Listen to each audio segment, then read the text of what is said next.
Olá, seja bem-vindo a mais uma aula de Direito Penal da parte geral. Vamos tratar hoje de dois temas importantes, a interpretação da lei penal e analogia. Vem comigo!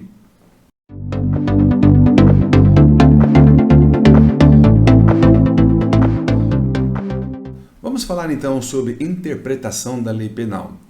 Interpretar é a arte de buscar o sentido da lei. Todos nós fazemos interpretação o tempo todo, todos os dias. Quando nós lemos uma manchete no jornal, quando a gente recebe uma mensagem no celular, a gente olha e a gente tem que interpretar. Alguém mandou uma mensagem para você, o que essa pessoa está querendo falar com isso? Será que você vai ficar atento e voltado mais ao que ela escreveu ou o que ela quis dizer? Então, interpretar é exatamente essa arte de buscar o sentido da lei. Hermenêutica é a ciência que se ocupa dessa arte chamada interpretação.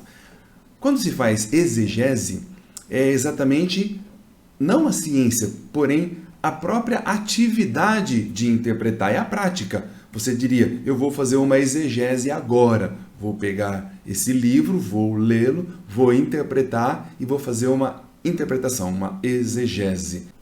Para se fazer uma interpretação, é preciso se utilizar de técnicas. Portanto, nós vamos ver, a partir de agora, técnicas de interpretação.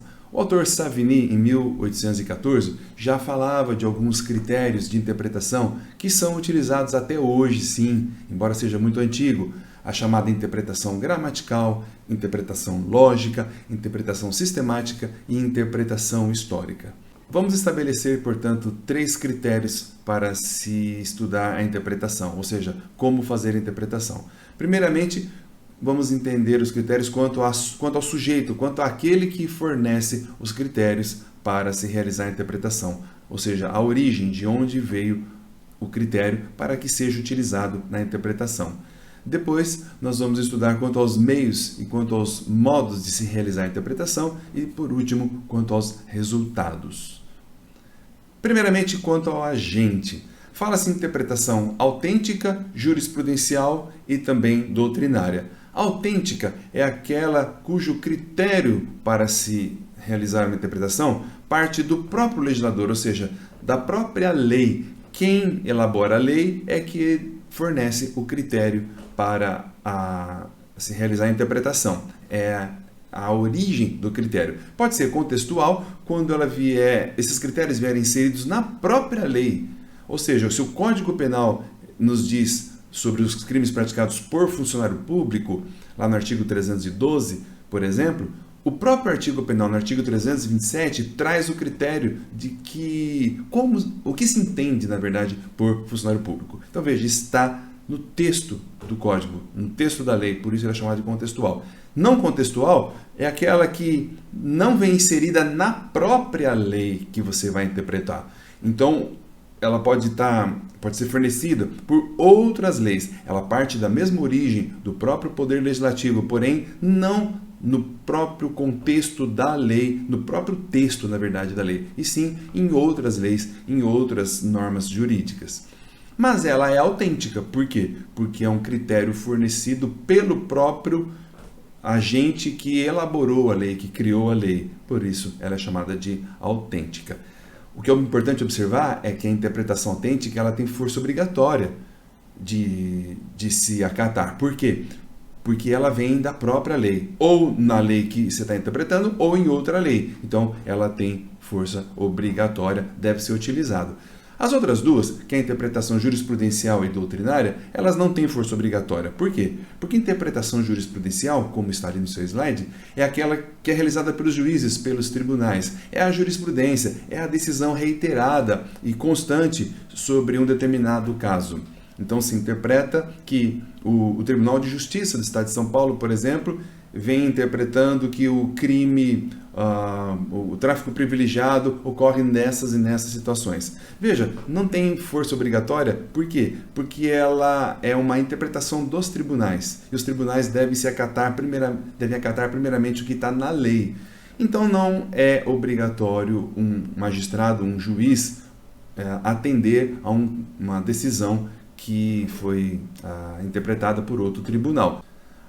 A interpretação jurisprudencial eu acabei de dizer que ela não tem força obrigatória, exceto a súmula vinculante e as súmulas e as decisões dos tribunais superiores que tiver repercussão geral, porque nessas a própria repercussão geral faz com que ela seja de obrigação, de atendimento, de orientação para todos os demais poderes. A súmula vinculante também. A súmula vinculante ela obriga a todos os poderes. A interpretação doutrinária é aquela que surge do estudo, do debruçar dos estudiosos, seja ele um juiz, seja ele um estudante, seja ele alguém que tem um cargo, seja ele um advogado, não importa. Qualquer pessoa que se debruçar na produção intelectual, na produção de livros, de artigos, de monografias, de teses, o resultado do trabalho dela, que a gente vê publicado em revistas ou então em livros, essa é a interpretação doutrinária. Naturalmente que ela não tem força obrigatória. Isso serve como fundamento para argumentação, porém, ela não é obrigatória, você não pode forçar que um tribunal atenda a interpretação que um certo doutrinador deu a respeito de um determinado assunto. Agora, quanto ao meio, quanto ao modo empregado para realizar a interpretação. Ela pode ser gramatical, veja, quando se fala gramatical, é aquela que busca o sentido literal das palavras que estão empregadas pelo legislador na lei. Ou seja, não tem muita variação. O que significa a palavra é aquilo que se deve entender por ela. Exemplo, eu coloco para você, o artigo 217 fala menor de 14 anos. Quem é o menor de 14 anos? É aquele que tem menos de 14. É aquele que tem até 13 anos, 11 meses e 29 dias. Não tem muita variação. Basta pegar o RG e você vai ver quem é o menor de 14. Ou seja, atende-se ao que está escrito na lei sem variação. A outra interpretação que se pode fazer é a chamada interpretação lógica. É um outro método, um outro meio empregado para se realizar essa interpretação. Ela é chamada de lógica ou também teleológica, porque teleologia é a arte ou a ciência que busca o sentido das coisas. Então, a interpretação lógica, ou também chamada teleológica, é aquela que busca entender qual foi a vontade do legislador quando elaborou a lei. Porque às vezes o texto gramatical não é suficiente para você compreender tudo o que o legislador quis dizer. Por exemplo, quando na Lei Maria da Penha o legislador fala que essa lei destina-se à proteção da mulher, se for a interpretação gramatical a ser utilizada, você vai buscar nos livros, na ciência, e vai ver o que é mulher.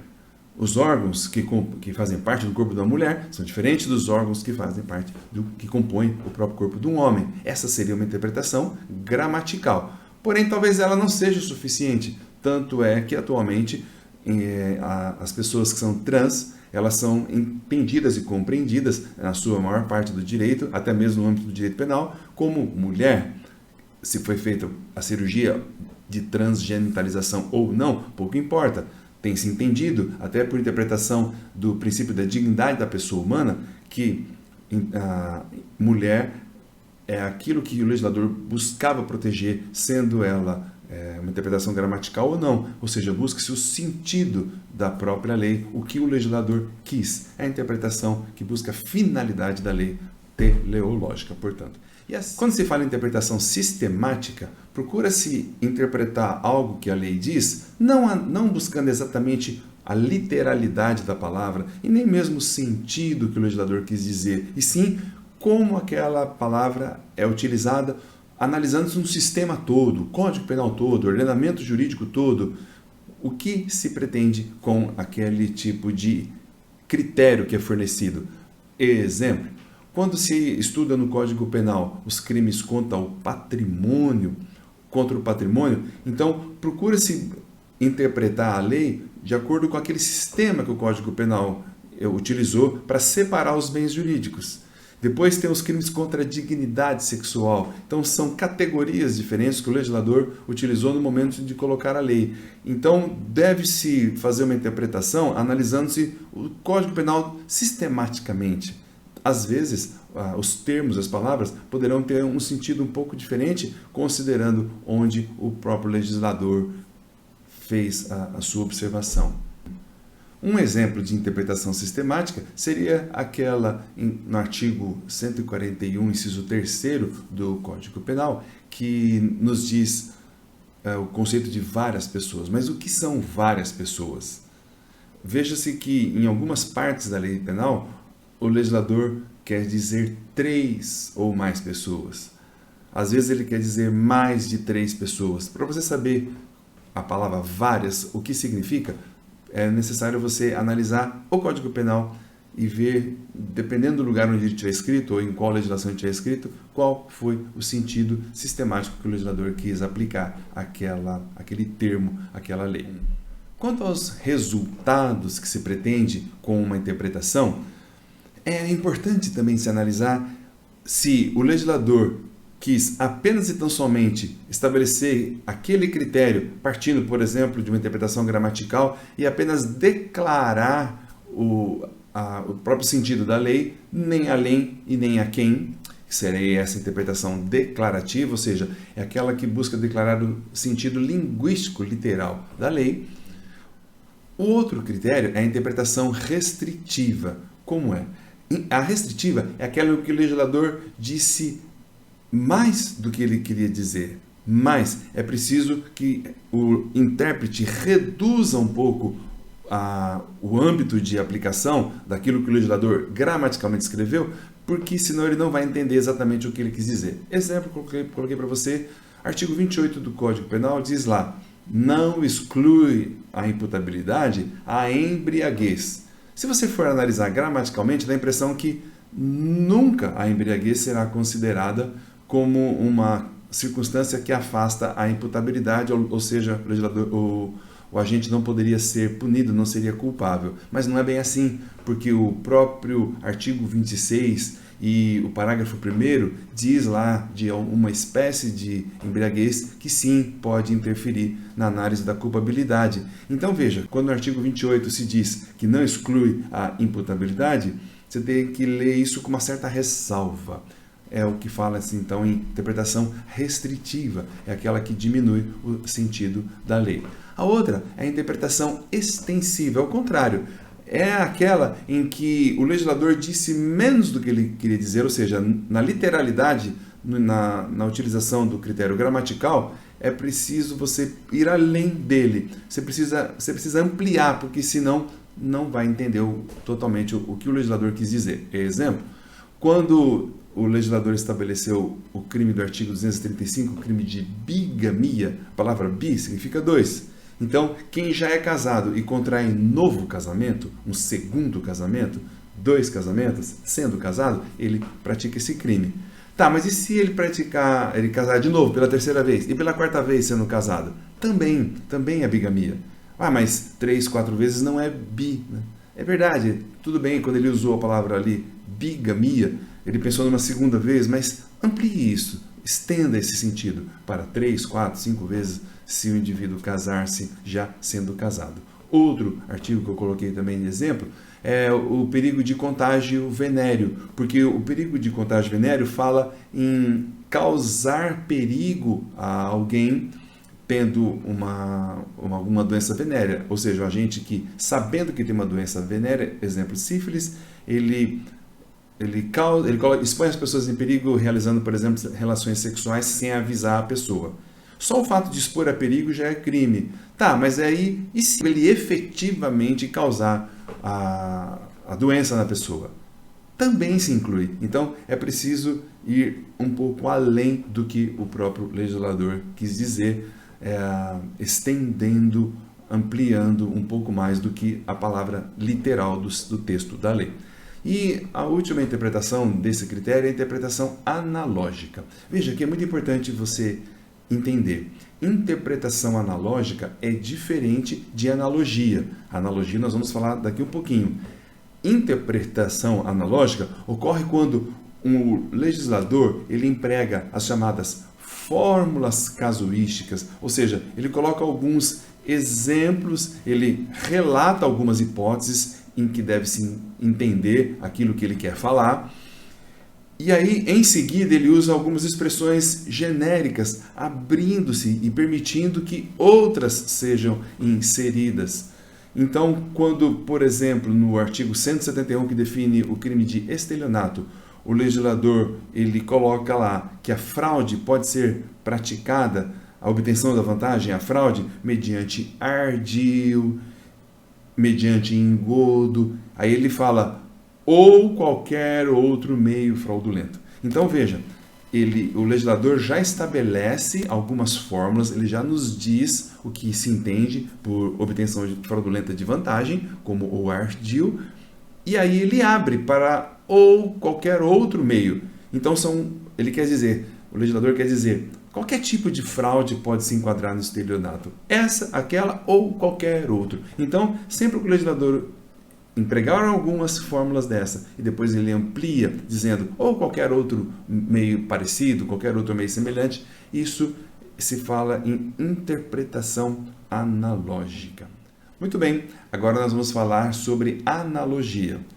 Analogia, guarde, é diferente de interpretação analógica. Interpretação analógica é um sistema, é um critério, é uma fórmula, é um método de fazer interpretação. Como que se interpreta? Acabamos de ver, o legislador ele cria a lei, ele diz o que é crime, ele coloca algumas hipóteses do que se considera como crime, como fraude no caso do estelionato, que foi o exemplo que eu dei, ele diz lá do ardil, do engodo, ou qualquer outro meio fraudulento. Então o legislador está ampliando, qualquer coisa que você entender como fraude poderá ser estelionato. Mas veja, o legislador ele estabeleceu o crime de estelionato e ele disse ali alguns meios de se praticar estelionato. Na analogia, o que nós vamos ver é que, na analogia, o legislador ele não cria, ele não estabelece o que é o crime. A lei não diz qual é aquela hipótese de pena ou qual é a circunstância que aumenta a pena. A legislação é silente.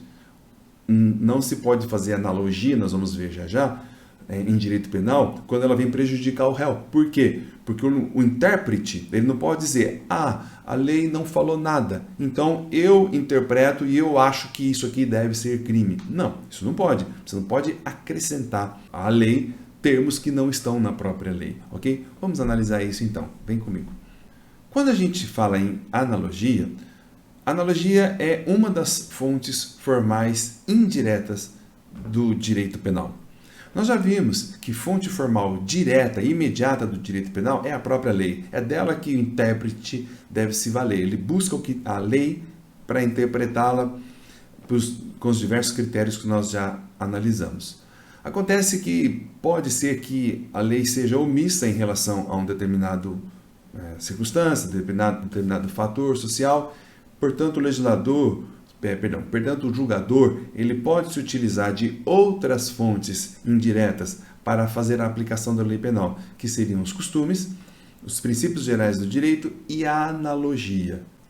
Quando se fala em analogia, o artigo 4º da Lei de Introdução às Normas do Direito Brasileiro estabelece que a analogia é uma das formas de colmatação, ou seja, é uma das formas de se preencher um vácuo, uma lacuna, isto é, a lei não tratou dessa situação, a lei não fala a respeito desta situação, porém ela foi levada ao juízo para que ele resolva.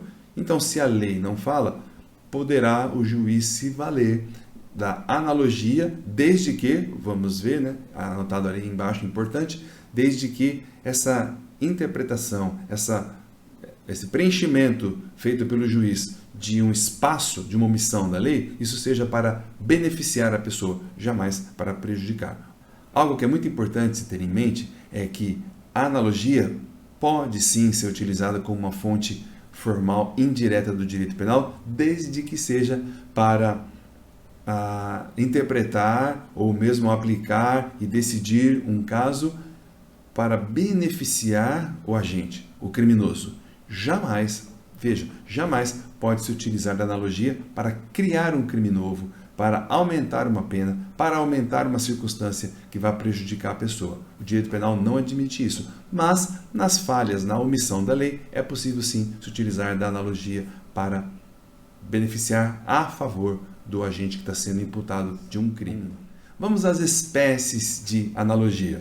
A primeira dela é aquela que é permitida pelo direito, é a chamada analogia in bonam partem, ou seja, a favor da parte. aquela que beneficia a pessoa.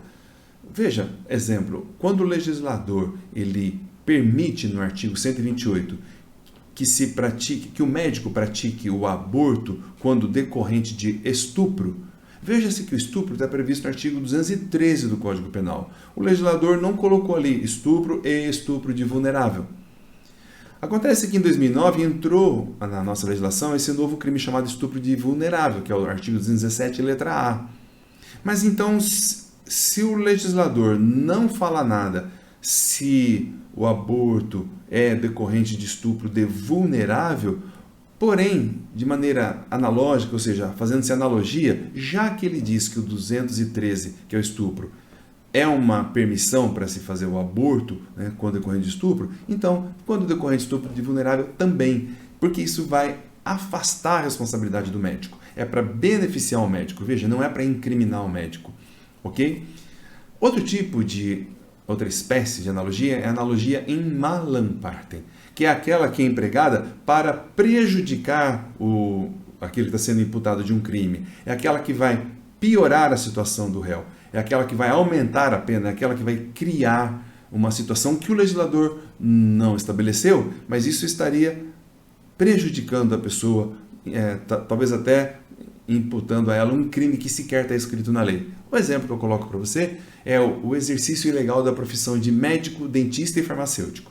Veja, o legislador, quando ele disse que essas três profissões, para poder realizá-la, tem que ter os diplomas e tal, aquele que realiza a medicina sem ser médico, ele pratica um crime de exercício ilegal da medicina. Mesma coisa o dentista, mesma coisa o farmacêutico. Mas aí eu te pergunto, em relação ao enfermeiro, o enfermeiro que realiza a atividade dele, o psicólogo que realiza a atividade dele sem ser habilitado, ele poderia ser inserido nesse artigo 282 do Código Penal?